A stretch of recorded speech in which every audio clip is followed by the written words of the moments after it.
Hey up everybody! On my last video then I fitted all the cylinders and the associated parts just to make sure everything's going to fit where it should do, etc. And then once you've done all that, you have to start taking a few things to pieces to tweak things and to set the pistons up in the bore, etc.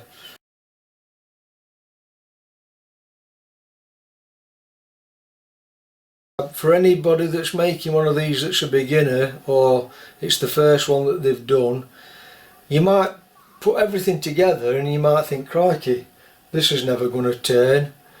But I think 99% of the time you'll have to end up tweaking a few little pieces here and there. So, and this is no different for me. The added problem that I've got with this were partly done by somebody else. All the frames were done, all the axle box cutouts in the frame were done, all the holes were drilled for the cylinders. It must have had some cylinders on before, and the brackets for the crossheads. So you know, I'm also working to tie in with somebody else's work, if that's the right way of putting it. Anyway, everything fits okay, but I suppose the tighter the tolerances you work to, as you start putting things together, the more accumulative tightness you're going to get, aren't you, depending what tolerances you've worked to. So that, I'm not telling anybody to work sloppy or anything, I'm just saying it all depends on the tolerances, because in the Sweet Pea book or the Sweet Pea drawings there ain't no tolerances to work to. They give you a nominal size and then you decide what tolerances you're going to work to. You've got to work to a certain degree of, you know, good craftsmanship to get everything to fit right. You need to work to tight tolerances where necessary, and then, you know, ease off a bit in other places perhaps where it's not so critical. I mean, when I were at work, I was working to tolerances 1 to 1/10 of a thousandth of an inch in some components. But you don't have to do that with every component. You've got to be sensible and do it where it matters. But if your tolerances are tight and everything's becoming tight as you're putting it all together, you've just got to start tweaking things a little bit. Mine all fits together okay, but I've got some tight spots here and there, and I'll bring camera over to show you. But you do have to start taking a few bits and pieces off anyway, once you've tried everything. For instance, to get the piston set in the cylinder in the correct position, etc., and the valves set properly, etc.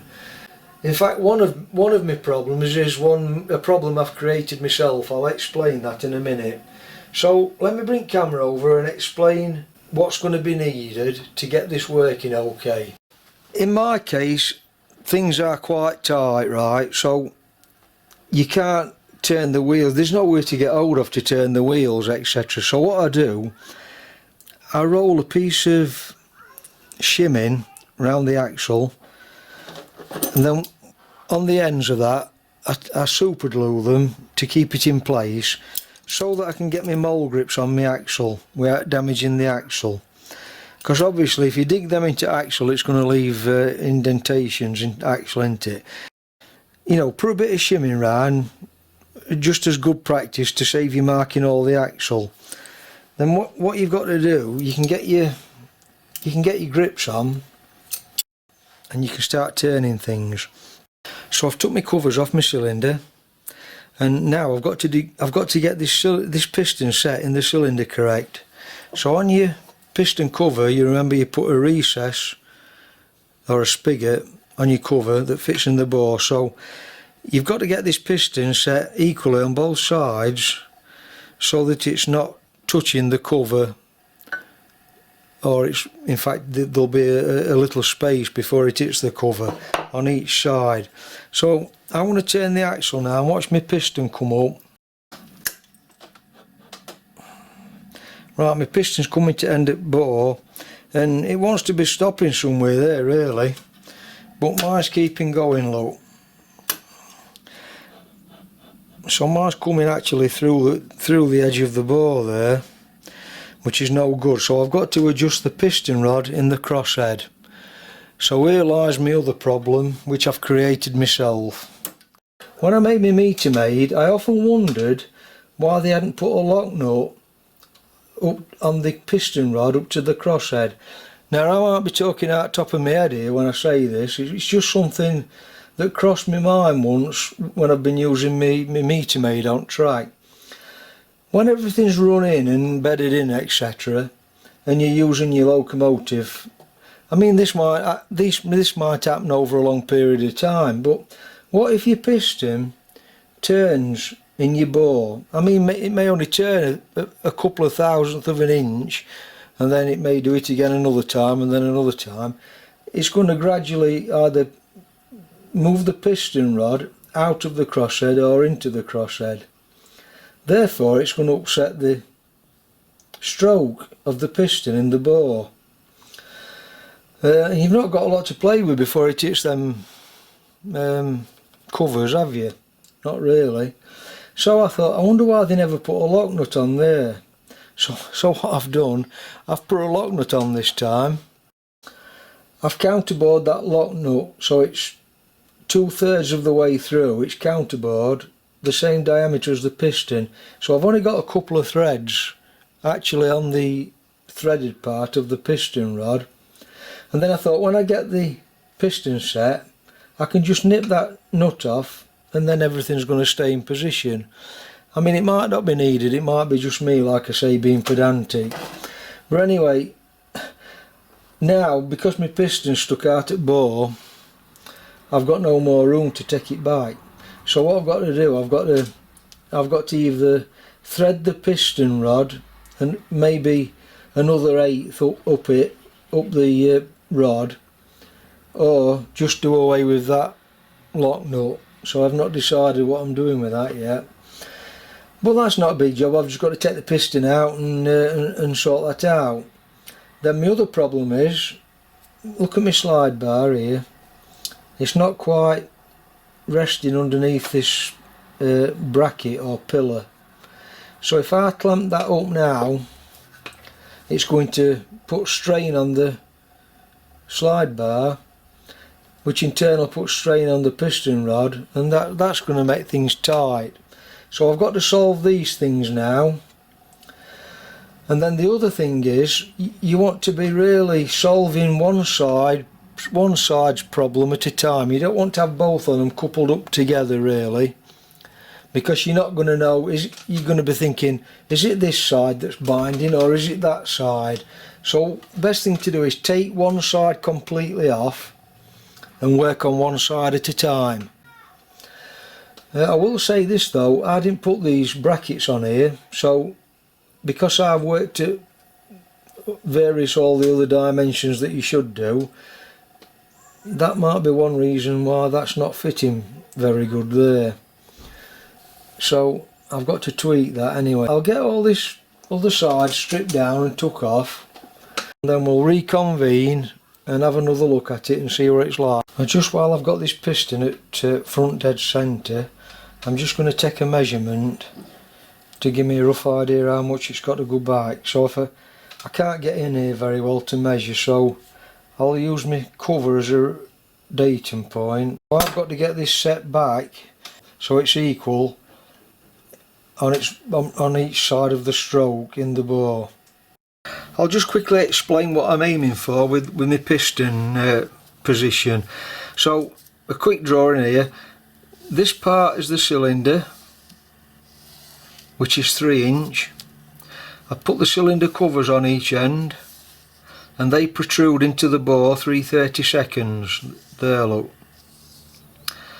So the stroke of the piston comes from your wheel offset on your crank, and your stroke is 2 inches. That's predetermined.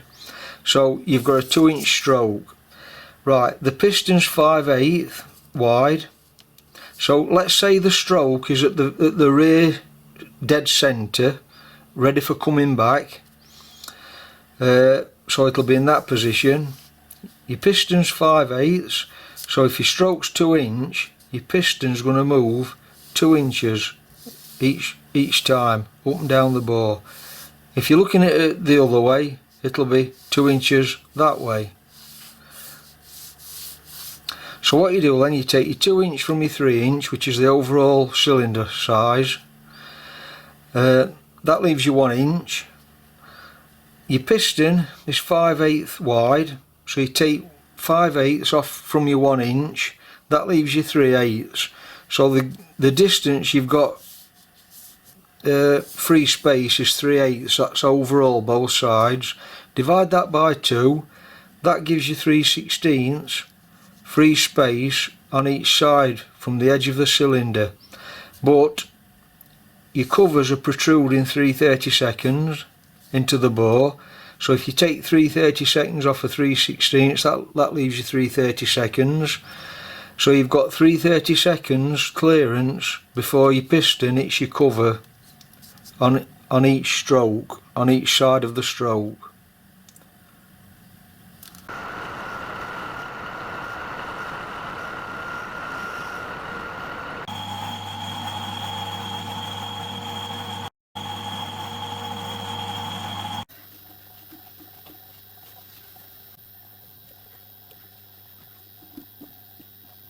Got this side adjusted now, so before I go on to the other side, I'll just show you this.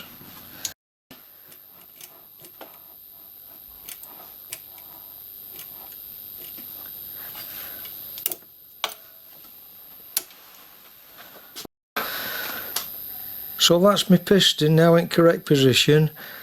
I have took the piston back down to the other side, to the rear dead centre. Check the measurement. And it's exactly the same as that front measurement now, within a couple of thou anyway. So I have adjusted this piston rod a little bit, and it turned out I didn't have to adjust this. I slacked my cylinder off and I managed to just pivot it very slightly on the holes, and it brought this to correct position. So although I'm still turning it with the grips on the axle, it is a lot easier now. I've just got a little bit of binding on this crank arm rubbing against the face of this conrod. You can see it's taking paint off there. So when I do the valves, I've just got to adjust that slightly.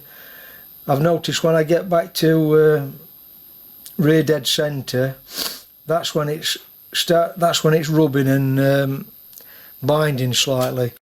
And the reason it is still a little bit tight, where I can't turn it with my hands, is basically because my piston rings, they're not run in yet, are they? They need to go up and down that bore a few times. I've got a bit of binding on these crank arms here, so when I get round to doing valves, I'll take them off and just adjust them a little bit, and then I can move on to the next part.